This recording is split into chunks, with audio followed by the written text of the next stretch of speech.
Hey y'all, welcome back to the channel. I know it's been a while, so look at the thumbnail, you might have an idea. I moved back to Kentucky from Utah. So thanks for subscribing, thanks for watching. If you haven't subscribed, please do so. I'm going to try to get back into some fox body content, but right now I'm going to give you guys a walk around on the outside of the new house. We're not fully moved in on the inside yet, so won't go on the inside yet. I'm going to show you the house garage, the two shops downstairs, and I'm going to give you kind of an idea on what it costs to move 1,500 miles cross country by yourself, other than renting one auto transport to move 9 cars. So without further ado, I'm going to show you guys the new house, the front, the shops, the back garage. So if you want to hang out and see what that looks like and check out my new shops. And I did keep 90-something% of my parts, guys. I know everybody said, man, if that guy's ever got to move, he's going to be up shit creek without a paddle, because he's got a lot of shit. And yes, I have way more than you could probably fathom, and even more than I thought I had. So without further ado, sorry for saying it again, let's check out the new house. So here you go, folks. This is the front. Got the main door there. To the right, it's the master bedroom. This right here is the garage. I know the house looks really big, but it's really not. It's actually smaller than our last house in Utah. So selling our house there, we were able to offset the move here quite a bit. With the housing market, it's just like everything else. The car market, the food market, the parts market, everything's through the damn roof. It makes no sense. So when you just walk to the right, or I'm sorry, to my left here, this is the house garage. I've got the Saline coupe is in there, and my baby, the Ford GT. So those of you who haven't watched the channel, welcome to the Fox Junkies channel. I do restorations. Try to help people out, quick tips, and just kind of no bullshits, no shenanigans, just straight to the point. This is my Ford GT. This is my one of 49 Saline coupe. It's a great car, love it. No, it's not for sale. Neither one's for sale, so I'll kind of leave it at that. This is Big Silver, I guess we'll call him. I bought this truck. I traded my Mach 1 in on this truck. We knew we were going to move. I like the Mach 1, but unfortunately it's not going to move an enclosed trailer, open trailer, and a lot of parts from Utah to Kentucky. So, what does it cost to move a family 15 cars, which I still haven't brought the Lincoln from Utah yet. I got to go back and get it, so I can't add that in yet. From Utah to Kentucky. First trip we moved was my 24-foot enclosed trailer with household goods. That was over a month ago. That trip alone, diesel prices then were, I think, $4.19. That one wasn't too bad. It hit me like $600 from Utah to here in the truck, because I had the enclosed trailer backed to Utah to pick up more stuff. So I took it back empty from Kentucky, which is 1,500 miles one way. So that was a 3,000-mile trip. So you figure you get there, you get back, then you got to change the oil in the truck. That's another $150. So that's another $150 there. So that's the first round of trips there. Second round, I did, if you see the thumbnail, I did an open auto transport for a guy. He charged me $9,000 to move 9 cars. I'm sorry, $10,000 to move 9 cars. So that's right at $1,100 something a piece to do the Kentucky math, because that's where I'm from now. So give it a wag if you want. So that was that trip. I towed the Saline coupe behind my truck on my open trailer, because it gets better gas mileage. Luckily I hit 0 rain, no bad weather with the coupe, so that was kind of risky business there. You're watching into that. That trip wasn't too bad. I think I spent, diesel was still $4.29 a gallon at that point. I think that trip with the open trailer, it's all aluminum. The coupe was way lighter than what my enclosed was full of household goods. I think that trip cost me $4.20 one way, so I was like $900 round trip with diesel on that one, give or take. Because I think the open, hell, I can't remember what I said, but it was probably $250 more for the enclosed with the household goods.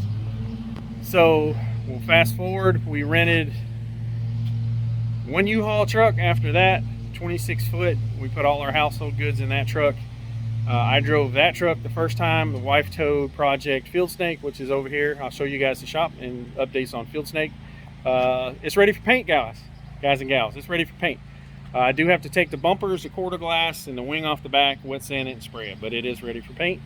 I did get that put together. I apologize for not making any videos of that. It's extremely busy. I do apologize. Neighbors mowing his yard. Kentucky people, they love to mow their grass.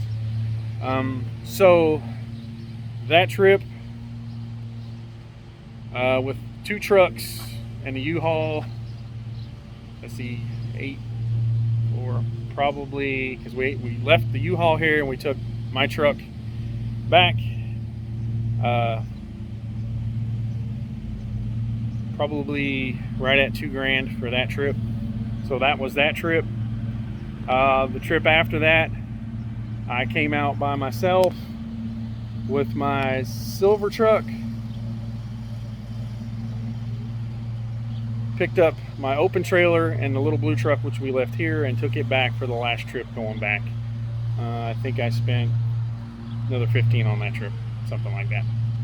So I'm going to show you guys the shop real quick. I'll walk around. This is the big shop here. It's a 30 by 40. It's the same size as the shop I had in Utah. However, this shop's pretty cool. My other one is cool too. If you notice, this Project Field Snake, you guys and gals, I got put the front bumper on it. I got the front sheet metal lined up. And probably lined up, probably the best one I've ever built. There's one of my engines, 351 roller. It's not for sale, don't ask. I threw the sunroof in, quarter glass. We did transport this one open. I put the wing and rear bumper. All the suspension's done. I threw my Celine interior for my other 89 Celine project car that I have. Yep, I got one of those too. I threw that in there. What are you doing in there's Baker, you guys? How did you get in there? Oh, you went through the transmission tunnel. So everybody wondering about Baker? Yep, she came. So Baker was a neighborhood cat. I talked to her mommy. We couldn't get her to go home. She wouldn't stay home. And I was worried about somebody else ending up buying my house that wasn't a cat person and sending her to the pound. So there's Baker. She's here. I'll leave the door open. You know you're not supposed to be in there. So anyway, don't worry about the flow fits, you Celine guys. I know they're mint. She won't hurt them. My son's silver car, the old Pace wagon, my high school car, my 95 Cobra. If you guys watch the channel, bought it new. For the 2000 Cobra R, it always sits in the background covered in parts and shit. I've had this car, I'll give you a little history. It was wrecked in the back. I threw it together. Before I left, I spent 3 weeks fixing the rear damage. I got it back in somewhat one piece, somewhat one color. It still isn't done. Looking for a drivetrain. The guy that wrecked it sold the car. Second or third person after that kept the drivetrain. I did get all the suspension. I got the original hood, the wheels. I sourced a rear wing from Scott at LMR. It's an OEM. I bought it was hitting the back, so the taillights was busted. I sourced an NOS set of taillights for it. And the seats aren't original. They are Cobra R seats, but the guy kept those as well. So she's a project car, Cobra R. It's not for sale. I'm going to get to that one day. Like I said, it's been sitting for 12 years since I've had it. I did find an OEM. This isn't a repo. This is an OEM 2000 Cobra R front bumper with splitter, with the suits fittings, and the brackets that go underneath are all there. Found that up in Idaho about 3 years ago. Maybe 2. Original hood is busted. It's got a bust right here, and I've got to fix a crack over here. But other than that, the hood's in really good shape. Oh, so, excuse me, show you guys upstairs. Bonus to this shop. Both of these shops are heated and cooled, unlike my other shop. And this one, the upstairs is totally finished for parts. Got my NOS Celine parts over there for my 93 Celine. Yep, cat's out of the bag. I'll show you guys that car. There's a front air dam for it. NOS. I've got some NOS F1s for 03, 04 Cobras and some 15-inch Goodyears for 85 Celines and SSP cars if I ever get to one of those again. So, thanks for hanging around if you're still watching. This is the new shop, one of them. Gonna try to get the rest of the parts that are on this rack over here put upstairs and maybe take these racks out so I have more room. I like the benches. The guy that had this shop, he built all these benches. So there's my toolbox. Shipped it too, guys. Brought everything. So those of you who say, man, he's got a lot of shit, how's he ever gonna move? All I can say is we moved. It was a long month and a half. I think I lost 10 or 15 pounds. Let me see if Baker's still in here. Yep, she's still chilling. What are you doing? What you doing? Chilling in the back seat. Don't worry about her too much, y'all. She don't paw too much of anything. She's a good cat. So we'll walk over here. My enclosed trailer, y'all. So I bought this, well, my wife bought it for me actually, 2008 when we moved from North Carolina to Utah. If you Google Mystic 93 Cobra, Aaron Styles, you'll see the build on that. It was in modified Mustangs. That car, I built that car in 3 months in my driveway in North Carolina. Took it to Mustang Week, and then we went to Utah. So I've had this trailer's been full of parts. It's fully finished inside, floors, cabinets, and all that stuff. And my open, which towed 2 cars here. Ford GT went in that. Everybody was concerned. So that's what it went in. Didn't trust anybody else with that. So these have been sitting in front of my shop in Utah, covered up. Everybody's always wondering what's under the covers. Well, I always call them parts cars because I don't need people hounding me. Is it for sale? Is it for sale? The TL93 was with Project Field Snake. They were a package deal. This is a 68,000 mile car. The car was wrecked in the 90s. I can't remember, 95, 8, 99. I have no idea. I have to look at the Carfax again. But I was told it's a 68,000 mile car. It looks like hell. I know everybody's like, oh, barn find, 68,000. I always look at the interior. The interior on this car's in excellent shape. Interior, steering wheel, everything matches the miles, so I'm not going to question it. Looks like hell. Don't really care if it's legit or not. Black car. I bought this car from Scott down in LMR probably, I think, 7 years ago. Him and his buddy traded it back and forth. This is a 40-something thousand mile black on black car. One of them started sanding the car down at some point, and I guess they said screw it and just didn't care. The interior I have for this car is basically mint black interior. I've got to clean it up. This car, the Cobra R and the 93 Celine that's sitting over here. Yes, guys, this is a legit 12,000 mile 93 Celine. PAS sold this car to a guy in California, I think 4 or 5 years ago, maybe 6. Supposedly it got stolen. I bought it from Copart or IAA. I can't remember which one I bought it from. It had the original speed lines on it. The drivetrain was missing. The front seats, which I do have front seats, you guys. It's probably one of the rarest things that I have. Now all my engines, that's what's in these containers. I'm not sponsored by Craftsman. Craftsman tools are good, but these were kick-ass. These got motors in all 4 of these. They're 302 short blocks. These are my mint 93 Celine front seats, so I have the seats for that as well. A lot of other parts here, you guys. I know everybody was curious because you're going to take all this shit if he ever moves. The upstairs in this one is also finished. I won't waste you guys' time showing you up there. I don't have much up there. I have some seats up there, uppers and lowers. The rest of this crap that's in here is going to go up there when I get the time. But for right now, I've got a severe Hot Wheel addiction. If anybody collects Hot Wheels, and I mean high-end Hot Wheels, it's worse than real cars. My pool room is still full. Yep, we got a pool. I don't know if you've seen it. I'll show you that real quick when I'm done. We've got to get that finished. Over here, have carport. It's another car sitting over there. That's between me and the man on the moon. And this little 79 coupe, me and my son are talking about building a little bracket car out of it. So that one came with us as well. Engine hoist came. Engine stands came. My snowblower came. And all these crates, there's 12 more back there, all full of parts. Exhaust systems came. Rollers came. Big ass jack stands came. Only thing I didn't bring was my mower. It was 14 years old, and it was time for a new lawnmower. So that's the shops, you all. I did add up moving, and sorry for rambling on and getting sidetracked on which trip was which and how much cost what.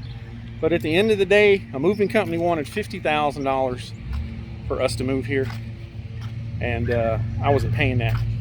I added it up, we were just under 20, and that 10,000 of that was for the nine cars on one auto transport. So this is, we haven't uncovered it yet. I think it's a 16,000 gallon or something in-ground. Pool guy's supposed to come on Tuesday and get that going. Now, first purchase here. You might have seen it kind of in the back just a minute ago. A lot of people ask me why I don't have any 03, 04 Cobras. Well, those that know me know that I've probably had 20 to 30 03, 04 Cobras, and that's no exaggeration. First Kentucky purchase. Let's check it out. So here you go, guys and gals. 04 triple black. It's got 120,000 miles on it. So prices on these cars are getting stupid. I'm not a big convertible fan. This one is going to need, the wing needs painted. Trunk's in pretty good shape. Needs light buffing. It's got a couple little dents. Modifications. It's got a 2.8 upper.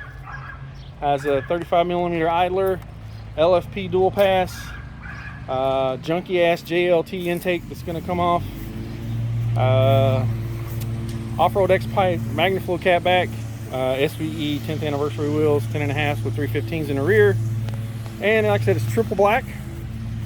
Interior car. It's not perfect, but that's not what I wanted. Driver's seat's got some wear on the bolster. The passenger seat's in really nice shape. The back seat's in really nice shape. The top's in good shape. Under the hood, it's really clean. I'll make another video on it, but just giving you guys a quick walk around. Like I said, this is my first Kentucky purchase. 04 triple black convertible. So that's it. Sorry it's been a while. Everything made it. I do have my wife's Lincoln still in Utah. I gotta go get it. I have an 89 Celine project car that's still in Utah. I gotta go get. I have an 03 Mach 1 parts car there if anybody's interested in buying that. I have an 82 GT that's there if anybody's looking for an 82 GT. It's a rust-free car, but some ass clown was gonna LS swap it, and they cut the transmission tunnel and beat up the firewall a little bit. But it is a rust-free 82 GT roller. And I think we got 2 junk-ass SVOs there if anybody's an SVO guy and they're in around Ogden area in Utah. I'm looking to get rid of both of those. So thanks y'all for watching. Thanks for subscribing. If you haven't done so, please do so. And you know, for me, it was a no-brainer to move home. Everything we spent was profit off our old house. We still got some pocket change left. I paid off the Ford GT. It's mine. The house, we don't owe any more on this house than we did our other house. Wife's got a job making more than what she was in Utah, and I'm still doing my thing. So for those of you, I'm going to make it to Bowling Green this year. Going to try to make it to Mustang Week. Going to try to make it to some big events. Oh, and I had some hats made. So there's that. So y'all looking to see some more Fox Body content? Sorry it's been a while. I'm going to get back to it. I do have to buy a new air compressor, so I got to get going on that. Thanks for watching. Thanks for subscribing. Please like the video, and y'all have a good weekend.